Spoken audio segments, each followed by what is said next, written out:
Assalamualaikum. My name is Abdul Momin and I am a registered dietitian, nutritionist and a public health professional.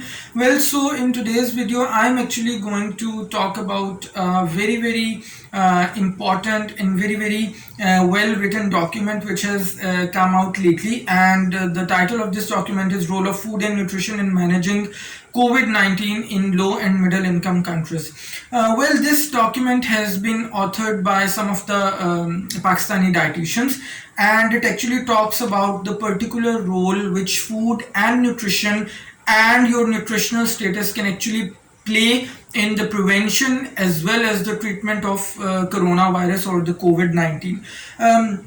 I have gone through this particular document in detail, and what I have really liked about this document is the fact that first of all it is evidence based. So nothing which has been written in this particular document comes from the dietitians themselves. In fact, it comes from the evidence based practice. And when I was going through this particular document, I saw that only the most recent references of the latest researches were used in this particular document, which was really good to see. And this is also important, that if you want to cross check or verify any information given in this particular document, you can simply go to the reference, and that reference would take you to the full research of that particular statement which has been given there in the document, and you can actually cross check or verify it. Number two, what is really appreciable about this particular document is that despite the fact that it has been written by some of the dietitians, the role of food and nutrition has not been over exaggerated when it comes to prevention and treatment of coronavirus.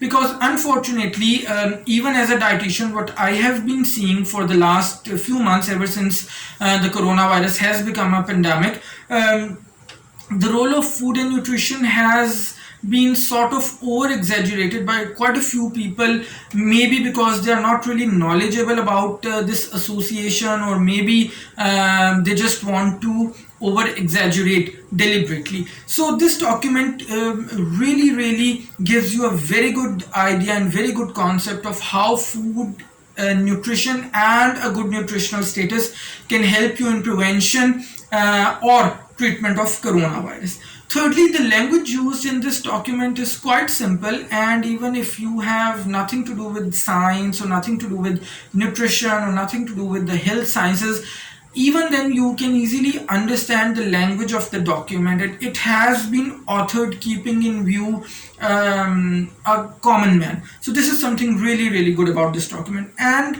last but not the least, this document is also being translated into Urdu as well as some of the local languages such as Pashto, Sindhi or maybe Punjabi. So that is something which is really good, because in this way even the common people will be able to understand, first of all go through this document and then understand what is being said there, and then they can easily implement all those guidelines in their daily lives. Lastly, there have been quite a few public health messages which have been given in this particular document. So you can just go through those public health messages, and they will be very helpful for you in terms of prevention or treatment of coronavirus. So that is it from my side. Do comment, like and share my video. If you are watching my video for the very first time, do consider subscribing to my channel and hit the bell icon so that you do not miss any of my future videos. Until next time, it's bye from my side.